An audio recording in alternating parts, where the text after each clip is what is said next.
وصل علی المؤمنین والمؤمنات والمسلمین والمسلمات اللهم صل علی محمد كما تحب وترضى اللهم صل علی محمد وآل محمد.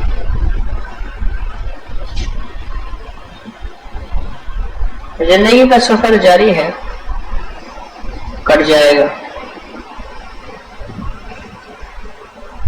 اور ایک یاد رکھیں گے،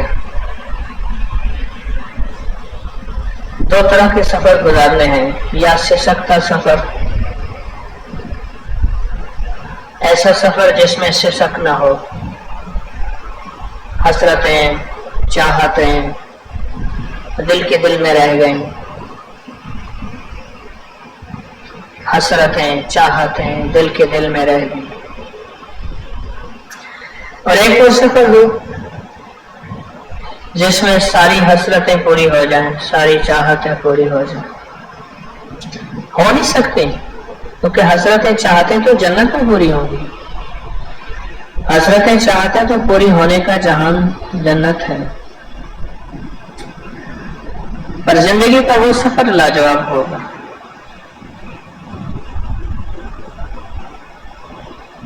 آج میں نے ایک جنازہ اٹھایا، میت اٹھایا، چند ہفتوں کا بچہ تھا ہمارے سید عادل شاہ کا، چند ہفتوں کا بچہ تھا. صبح فوت ہو گیا. یہاں تسبیح خانے میں جنازہ پڑا، سامنے ٹیبل پہ رکھ کے اس کا چھوٹا سا جنازہ، چھوٹا سا جسم، اتنا آسان. تو میں نے یہاں سے لے کر تسبیح خانے کے دروازے تک اس چھوٹی سی میت کو لے کے چلا.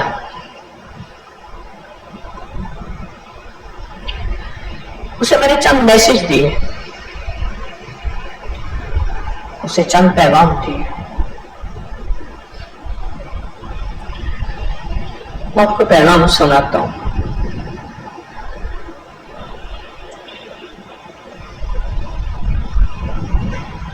پہلے ایک واقعہ سنا دوں، پھر آپ کو اس پیغام کی سمجھ آئے گی. مالک بن دینار رحمۃ اللہ علیہ ایک اللہ والے تھے، لیکن اس زندگی سے پہلے اور زندگی تھی. جب شراب کا پیالہ ہاتھ میں لیتے تھے،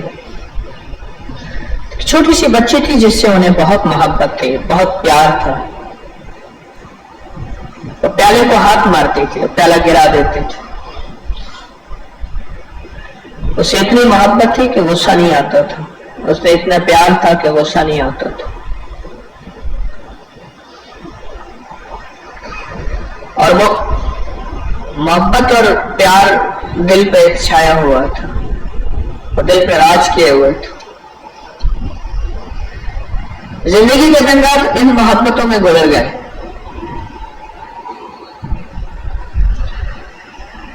اچانک بچی فوت ہو گئے، اور ان کو وہ غم ہوا کہ بس اس کی موت ان کی زندگی کی تبدیلی کا ذریعہ بن گئی، اور ان کی زندگی میں تبدیلی آ گئی. اور یہ اللہ کے ولی بنے، اور اتنے کہ کسی چیز پہ قسم اٹھا لیتے تھے اللہ سے، تو میرا اپنی کریم اپنی رحمت سے قسم کو پورا کر دیتا تھا. لوگ ان سے آ کے دعائیں کراتے تھے، اللہ سے یہ مانگتے تھے، اور میرا رب اپنی رحمت سے ساری مرادیں پوری کر دیتے تھے. انہوں نے خواب دیکھا، ایک انوکھا خواب دیکھا کہ اعلان ہو گیا ہے کہ قیامت آ گئی ہے. اور قیامت کا ایک منظر ہے، نفس نفسی یوم یفر المرء من اخیہ وامہ وابیہ وصاحبتہ وبنیہ لکل امرئ یومئذ شأن یغنیہ. بھائی نہ تو کام آئے گا نہ کوئی فرزند، عرصہ نہیں کھل جائے گا جب آنکھ ہوئی بند.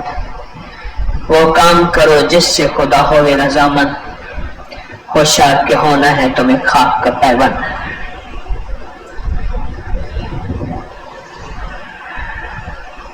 تو ایسی قیامت آئی، کہتے میں بھاگتا پھر رہا ہوں اور کوئی سمجھ نہیں آ رہی کہاں جاؤں، کچھ سمجھ نہیں آ رہی میں کہاں جاؤں۔ بھاگتے بھاگتے ایک آواز آئی، مسلمانوں کی اس طرف امانتیں ہیں، جن کی امانتیں ہیں وہ آ کے لے لیں۔ تو میں بھی گیا، دیکھا کہ چھوٹے چھوٹے گھر بنے ہوئے ہیں، خوبصورت سے جنت کا منظر ہے،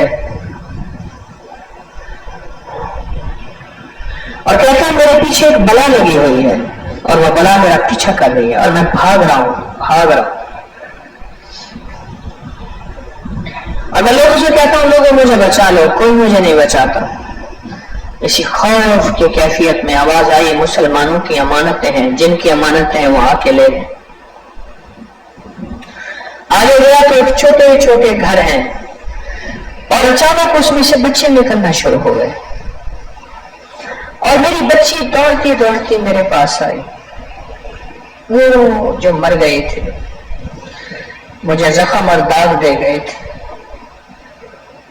میری بچی دوڑتے دوڑتے میرے پاس آئی اور میں نے انگلی پکڑ لی، میں نے کہا بیٹی یہ بلا ہے، مجھے اس سے چھڑواؤ، مجھے کھا جائے گی، میں بھاگتا ہوں، میں جدھر دوڑتا ہوں یہ میرے پیچھے ہے، یہ میرا پیچھا نہیں چھوڑ رہی۔ اس نے ایسے ہاتھ کیا اور وہ بلا ختم ہو گئی اور میں نے بچی کو اٹھا لیا، چوما، میں نے کہا بیٹا یہ کون تھا؟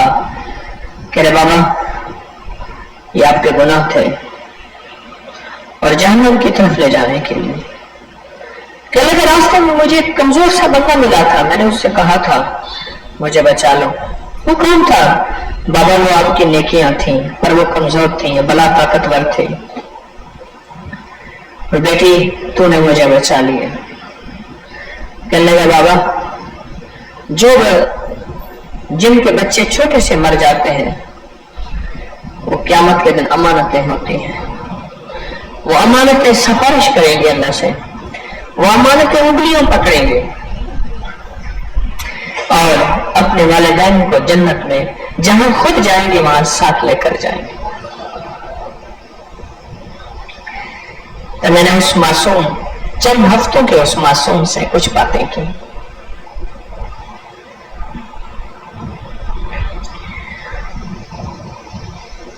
ابھی جان میں الفت بھرانا تھا، ابھی جان میں الفت بھرانا تھا، کہے دست ساکی چھلک پڑا، رہی دل کی دل میں حسرتیں، جو قضا نے آ کے مٹا دیا، میری بے کسی پہ راہ گزر، نہ تو چین اپنا خراب کر، تجھے کیا خبر کہ میں کون ہوں، تحقیق کس نے سلا کے۔ تو میں نے اسے پیغام دیا، میں نے کہا معصوم شہزادے اللہ کے پاس جا کے نہ میری سفارش کر دے۔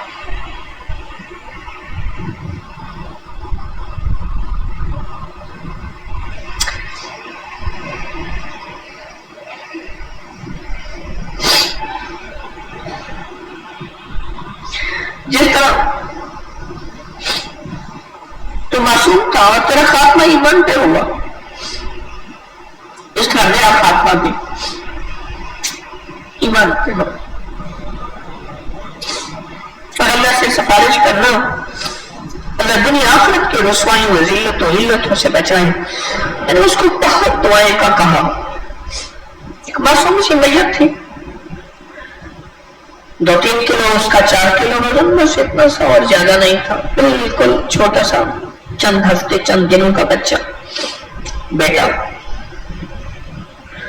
تو مجھ سے پوچھنے لگے کہ میں حضرت مرشد کے نام پہ نام رکھنا چاہتا ہوں، خواجہ سید محمد عبداللہ۔ تو میں نے کہا عبداللہ نام رکھے، میسج پہنچتا ہے یاد رکھے، پیغام پہنچتے ہیں۔ روایات میں آتا ہے کہ یہ جو میتیں ہیں ان کو احساس بھی ہے، ادراک بھی ہے، یہ ہمارے آنے کو سنتے بھی ہیں، آہتوں کو سمجھتے بھی ہیں، اور اللہ کے علم میں سے اللہ انہیں علم دیتا ہے، اور یہ اپنے اللہ کے دیے ہوئے علم میں سے انہیں سمجھ آتی ہے کہ میرے گھر والے کس حالت میں ہے، مجھے کیا پیغام دیا، مجھے کیا چیز ملی. ایسا نہیں ہے. روحوں کا ایک جہان ہے، روحوں کا ایک نظام ہے.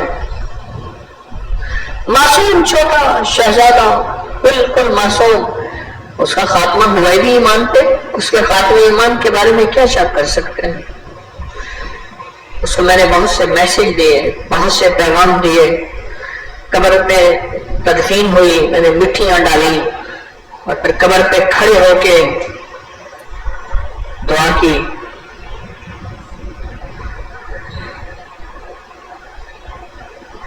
فرق اتنا ہے کہ اس نے 100 سال نہیں جینا تھا، 90 سال نہیں جینا تھا، چند دن جیا.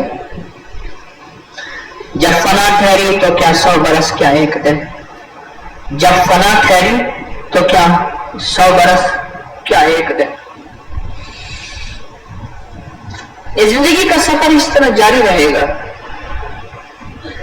لیکن ہم اگر اپنوں تک پیغام خیر کا پہنچاتے رہیں گے، روحوں تک خیر کا پیغام پہنچاتے رہیں گے، روحیں ہمارے لیے دعا کریں گے. یاد رکھیے گا، وہ ماں ہے، وہ باپ ہے، وہ بھائی ہے، وہ مرشد ہے، وہ مرشد کا مرشد، مرشد کا مرشد، بڑوں کے بڑے ہیں. روحیں دعا کرتی ہیں، روحیں متوجہ ہوتی ہیں، روحیں غم کرتی ہیں، روحیں فکر کرتی ہیں، روحیں درد لیتی ہیں، روحیں سوز غم لیتی ہیں، اور اللہ کے خزانوں سے عرض کرتی ہیں اور اللہ سے منواتی ہیں.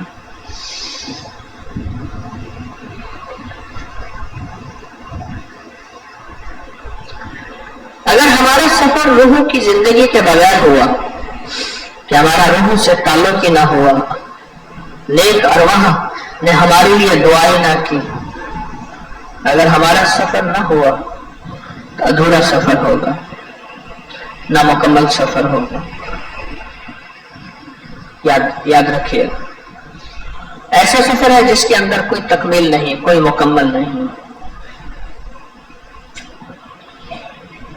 اس زندگی کے سفر میں یہ چھوٹے چھوٹے نقطے عرض کر رہا ہوں، یہ ذہن نشین رکھیے گا.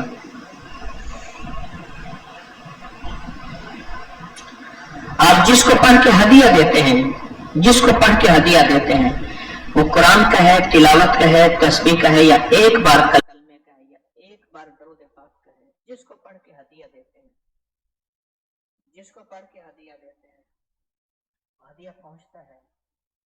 میں پچھلے جمعے آپ کا ہدیہ مخدوم محمد ہاشم سنگھی رحمت اللہ علیہ ٹھٹھا میں جا کے دے آیا تھا.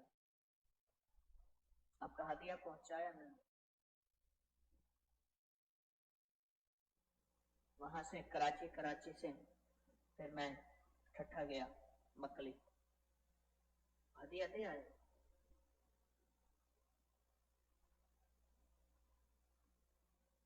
یہ عمل پرتاثیر ہے کہ اولا کر 3 دفعہ درود شریف پڑھیں، 1 دفعہ سورۃ فاتحہ بسم اللہ کے ساتھ، 3 دفعہ سورۃ قل ھو اللہ بسم اللہ کے ساتھ، اور ان کی روح کو ہدیہ کریں. اس عمل کے اندر طاقت ہے، تاثیر ہے. ایسا نہیں کہ یہ عمل وہ ہے جس عمل کے اندر کچھ بھی نہیں ہے.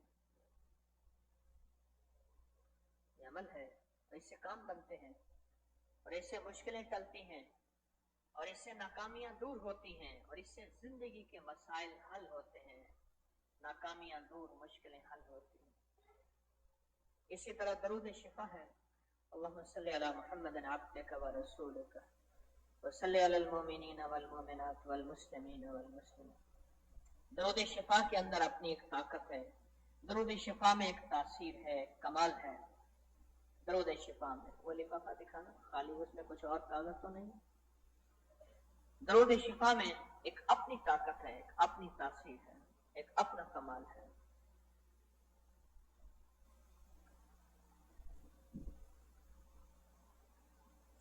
اپنی روحوں کو نا، اپنی روحوں کو ہدیہ دیں،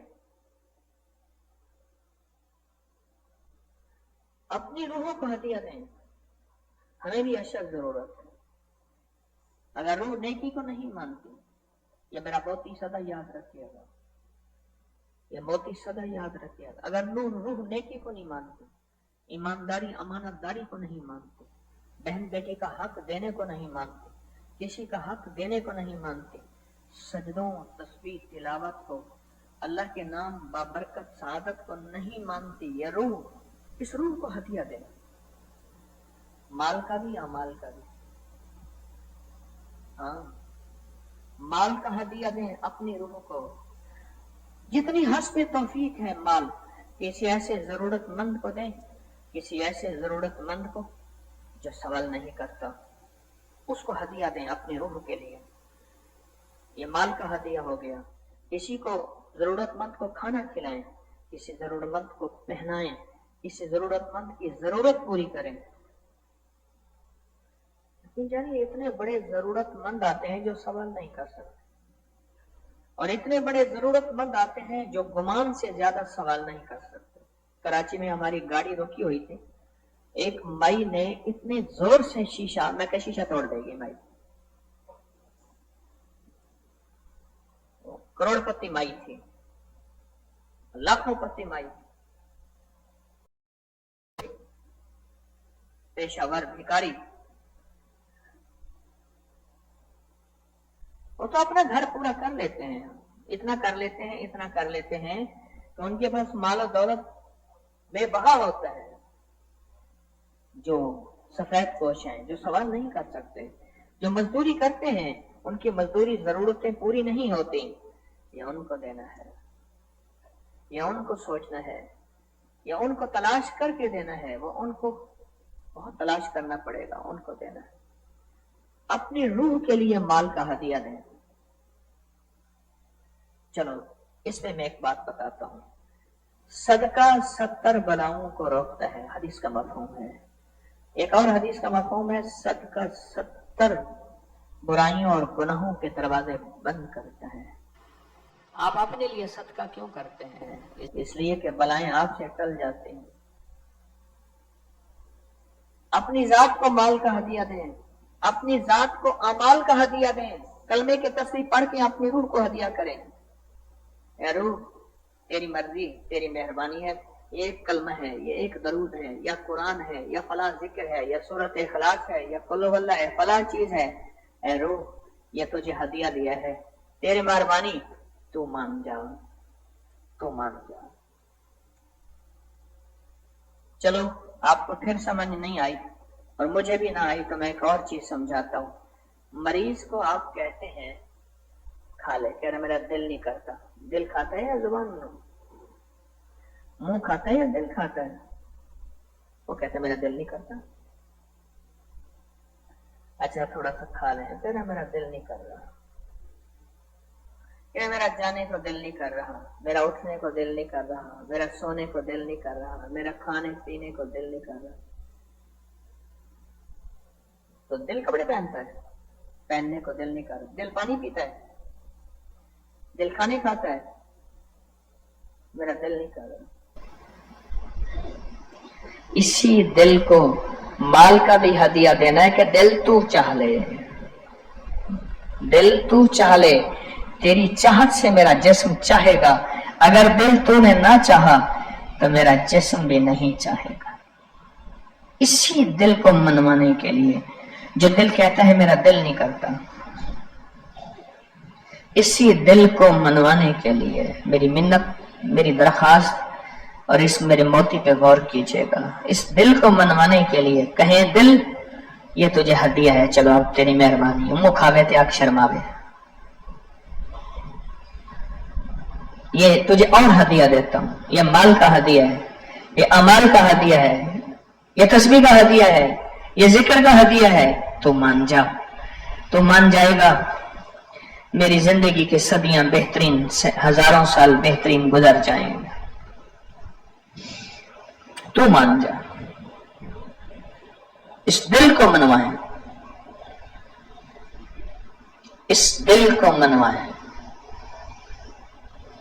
یہ دل مانے گا تو بات بنے گی،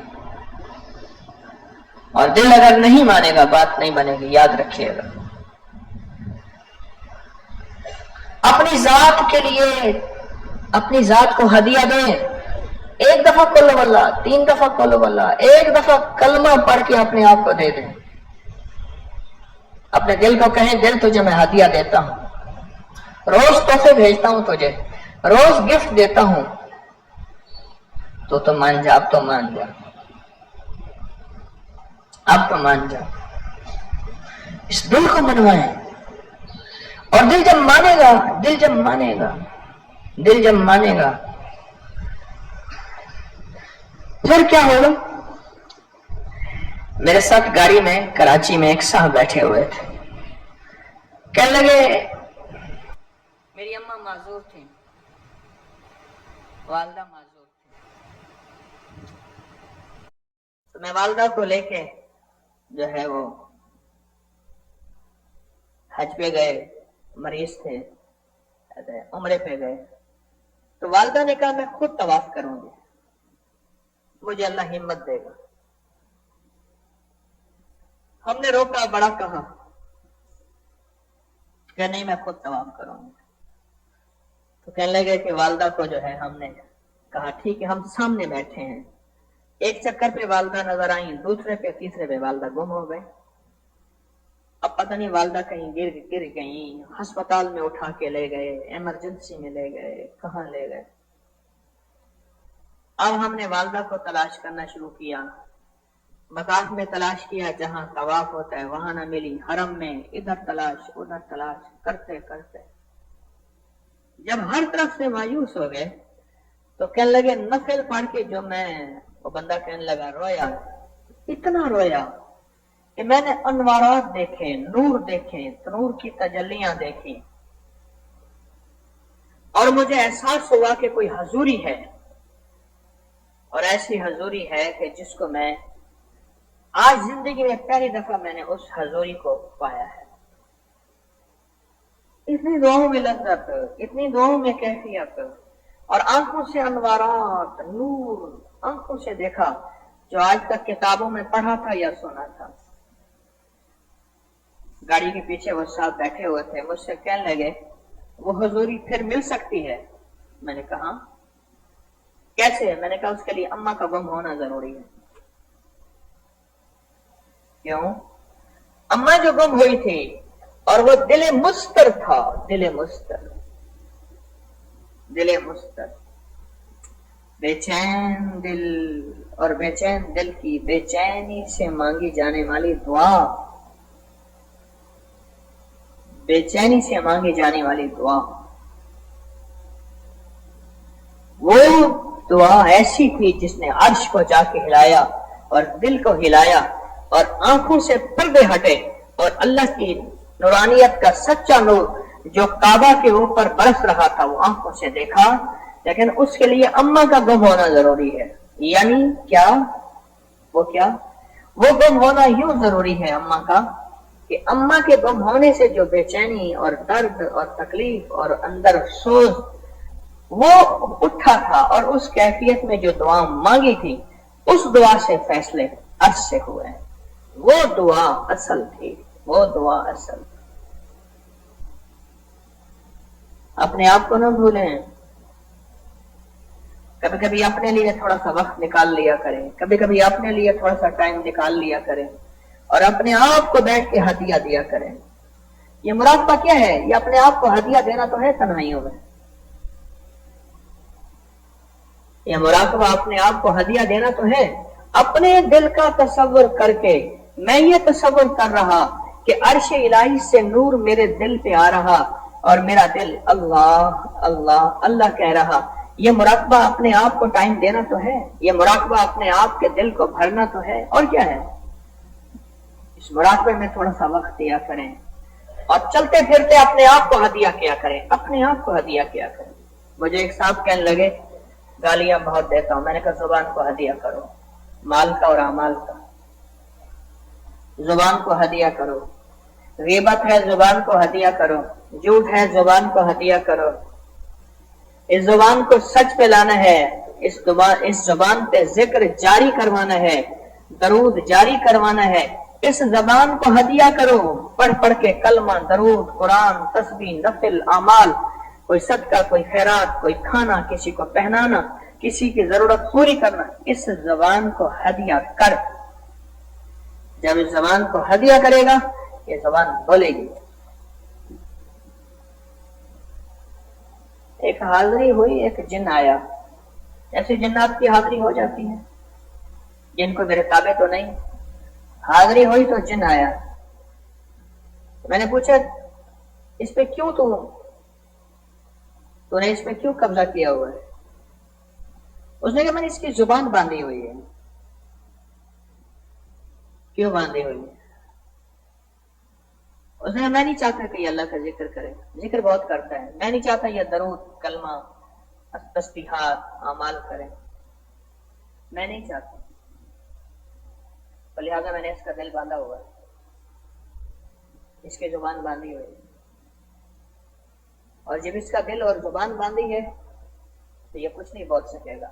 دنیا کی باتیں کر لے گا، دنیا کی باتیں کر لے گا، لیکن یہ ذکر اذکار کرتے ہوئے اس کی زبان بند ہو جائے گی. دنیا کی باتیں کر لے گا.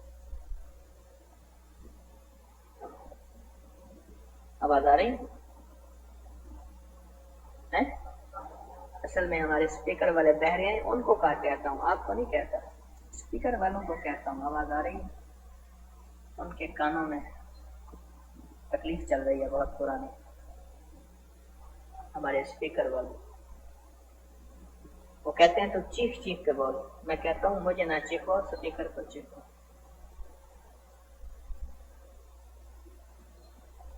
کیا بات کر رہا تھا؟ زبان باندھی ہوئی ہے، کہتے ہیں زبان باندھی ہوئی. جب کہتے ہیں زبان، دیکھیں اسپیکر والوں کے کان کھول گئے، دیکھیں سو رہے ہوتے ہیں. حالانکہ اسپیکر والے کا والیوم پہ ہاتھ ہوتا ہے. میرا والیوم بہت اونچا ہو تو وہ نیچا کر دے، میرے نیچے ہو تو اونچا کر دے. سو رہے ہوتے ہیں. ہمارے یہاں ایک قوم ہے جو تسبیح خانے کے ساتھ نسبت ہے، ان کی آنکھوں میں نیند ہے. ایک خاص قوم ہے، ان کی تسبیح خانے کے ساتھ نسبت ہے، ان کی آنکھوں میں نیند ہے. اللہ جانے کہاں کہاں سو جاتے ہوں گے، اللہ ہی جانے.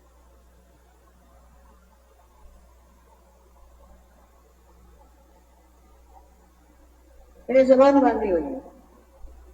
تو میں نے کہا تو نہیں ہٹ سکتا؟ کہ نہیں. اچھا میں نے کہا یہ ذکر کرے مجھے کیا تکلیف ہوتی ہے؟ چلے گا اس کو پتہ نہیں ہے جو ذکر کرتا ہے اس کے ارد گرد کتنا نور آتا ہے، کتنی برکتیں آتی ہیں، اور کتنا پہاڑ نیکیوں کے بنتے ہیں، اور کتنی بلائیں آفتیں مصیبتیں پلتی ہیں. اسے کیا پتا؟ تو ہم دیکھتے ہیں، ہم دیکھتے ہیں. تو میں نے کہا یہ پھر ذکر کیسے کرے گا؟ اسے ذکر تو کرنا ہے، چلے کبھی نہیں کرے گا. اچھا میں نے پوچھا سلام علی نوح فی العالمین پڑھے ہوئے ہو؟ کہ لگے یہ نہ پڑھو. میں نے اسے پوچھا ایسے جن کی حاضری تھی، جیسے کوئی بندہ کلام پڑھتا ہے تو جن آ جاتا ہے، ہو جاتا ہے. تو میں نے پوچھا کہ سلام علی نوح فی العالمین جانتے ہو؟ ارے یہ نہ بولو. میں نے کہا اگر بولوں تو اس کا دل کھل جائے گا. اب خاموش. اس کی زبان جو باندھی ہے کھل جائے گی. سلام علی نوح فی العالمین.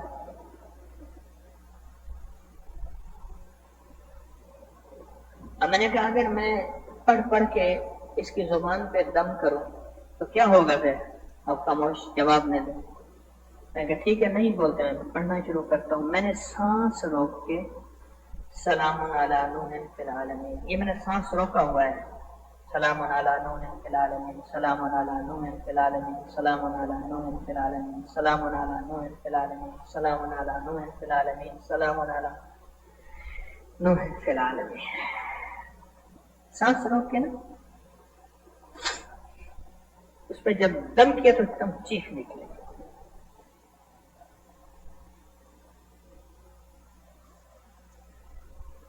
میں نے جب بندے کو اللہ نے ٹھیک کر دیا کلام الہی کی برکت سے، میں نے اس سے پوچھا میں نے کہا ذکر کرتے ہو، کبھی یہ ذکر اپنے آپ کو ہدیہ کیا؟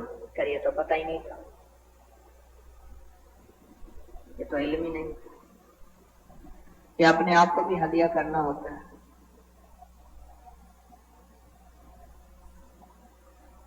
یہ حقیقت بتا رہا ہوں، یقین جانیے کہ اگر آپ اپنے آپ کو ہدیہ کریں، اپنے آپ کو ہدیہ کریں، اپنے دل کو ہدیہ، اپنی زبان کو ہدیہ، اپنے کانوں کو ہدیہ،